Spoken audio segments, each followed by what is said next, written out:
Assalamualaikum teman-teman. Pada video kali ini, saya akan menjelaskan tentang uang, lembaga keuangan, pasar modal, dan otoritas jasa keuangan. Apa itu uang? Uang adalah sesuatu yang tersedia dan secara umum diterima sebagai alat pembayaran bagi pembelian barang-barang dan jasa-jasa, serta kekayaan berharga lainnya juga untuk pembayaran hutang. Saat ini, sistem pembayaran sudah mulai menggeser preferensi penggunaan uang kertas atau uang tunai kepada sistem pembayaran non-tunai, antara lain melalui kartu kredit, kartu ATM, maupun kartu debit. Jenis-jenis uang. Jadi, ada dua macam jenis uang, yaitu uang kartal dan uang kirel. Uang kartal adalah uang yang dipakai dalam kehidupan sehari-hari sebagai alat pembayaran yang sah dan diterima umum. Berbentuk kertas, bahannya terbuat dari kertas yang berkualitas tinggi, dan berbentuk logam terbuat dari semacam logam tertentu. Uang kirel, yaitu saldo rekening koran yang ada di bank umum yang dapat digunakan sewaktu-waktu. Syarat-syarat uang. Yang pertama, persyaratan psikologis, yaitu benda tersebut harus dapat memuaskan bermacam-macam keinginan dari orang yang memilikinya sehingga semua orang mau mengakui dan menerimanya. Yang kedua, syarat teknis. Surat yang melekat pada uang diterima oleh umum, mudah disimpan dan dipindah tangankan. Nilai uang. Yang pertama ada nilai nominal, yaitu yang tertulis pada setiap uang yang bersangkutan. Kedua, nilai intrinsik, yaitu bahan yang digunakan untuk membuat uang. Nilai uang dari penggunaannya. 1. Nilai internal uang, yaitu daya beli uang terhadap barang dan jasa. Kedua, nilai eksternal, yaitu nilai uang dalam negeri jika dibandingkan dengan uang asing yang dikenal dengan kurs. Unsur pengaman pada uang rupiah. 1. Ciri-ciri keaslian uang rupiah. Terdapat pada bahan, desain, dan warna masing-masing pecahan uang. Teknik percetakan uang tersebut. Semakin besar nominalnya, maka semakin banyak unsur pengaman. Fungsi lain, fungsi estetika untuk membedakan. Unsur pengaman pada uang kertas rupiah, bahan uang, dan teknik cetak. Unsur pengaman yang terbuka, kasat mata, kasat raba, dilihat dengan mudah.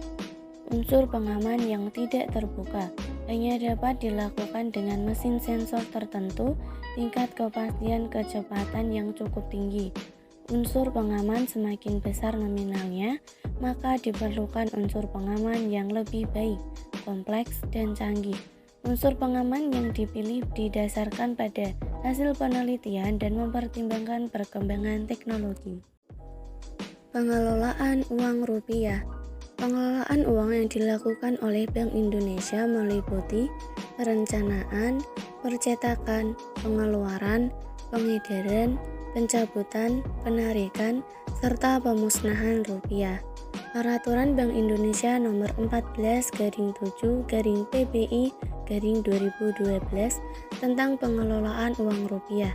Pada Undang-Undang Nomor 7 Tahun 2011 tentang mata uang dinyatakan bahwa Bank Indonesia wajib melaporkan pengelolaan rupiah secara periodik setiap 3 bulan kepada DPR. Sistem pembayaran.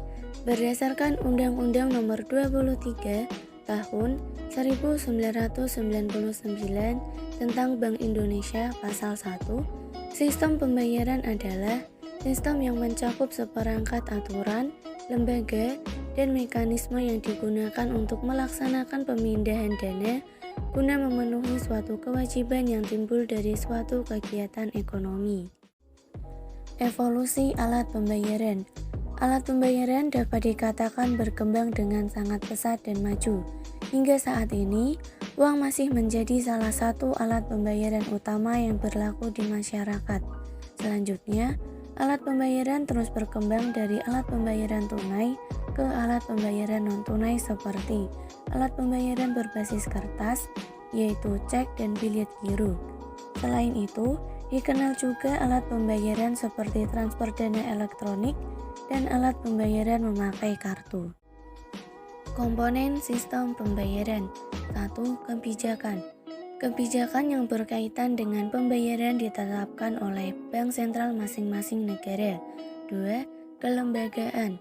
Lembaga-lembaga yang terlibat meliputi bank sentral, pasar modal, penyedia jasa jaringan komunikasi, penerbit kartu kredit, dan lain-lain. 3. Alat pembayaran. Instrumen pembayaran non-tunai yang digunakan sebagai media pembayaran meliputi berbagai media. 4. Mekanisme operasional. Kelima, infrastruktur teknis, dan yang keenam adalah perangkat hukum. Prinsip sistem pembayaran. 1. Aman.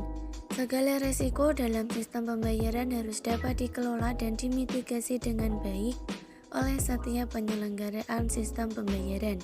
2. Efisiensi. Sistem pembayaran harus dapat digunakan secara luas, sehingga biaya yang ditanggung masyarakat akan lebih murah karena meningkatnya skala ekonomi. Ketiga, kesetaraan akses. Tidak menginginkan adanya praktik monopoli yang dapat menghambat pemain lain untuk masuk. 4. Kewajiban seluruh penyelenggaraan sistem pembayaran untuk memperhatikan aspek-aspek perlindungan konsumen. Lembaga keuangan. Di Indonesia, lembaga keuangan dibedakan menjadi dua kelompok, yaitu lembaga keuangan bank dan lembaga keuangan non-bank. Asas fungsi tujuan perbankan Indonesia. 1. Perbankan Indonesia melakukan usahanya berasaskan demokrasi ekonomi dengan menggunakan prinsip kehati-hatian. 2. Tujuan menunjang pelaksanaan pembangunan nasional dalam rangka meningkatkan pemerataan ekonomi. 3. Fungsi sebagai penyalur dana atau pemberi kredit. Prinsip perbankan Indonesia. 1. Prinsip kepercayaan. 2. Prinsip kehati-hatian. 3. Prinsip kerahasiaan. Dan yang keempat adalah prinsip mengenal nasabah. Industri keuangan non-bank. Keuangan non-bank adalah lembaga yang menyelenggarakan aktivitas keuangan berupa penghimpunan dana dari masyarakat dan menyalurkannya untuk kegiatan investasi di perusahaan serta menerbitkan surat berharga. Fungsinya adalah menghimpun dana masyarakat serta mengeluarkan surat berharga dan memperluas sumber pendanaan usaha di sektor swasta. Kelebihannya adalah proses pencairan dana lebih cepat dan mudah. Kekurangannya terdapat biaya tambahan. Pasar modal adalah pasar yang mempertemukan pihak penawar dan pihak yang memerlukan dana jangka panjang dalam bentuk surat bukti utang jangka panjang. Lembaga penunjang pasar modal, kustodian, biro administrasi efek, wali amanat, dan pemeringkat efek. Otoritas jasa keuangan adalah lembaga yang independen dan bebas dari campur tangan pihak lain. Fungsi dan tugasnya adalah menyelenggarakan dan mengawasi kegiatan jasa keuangan.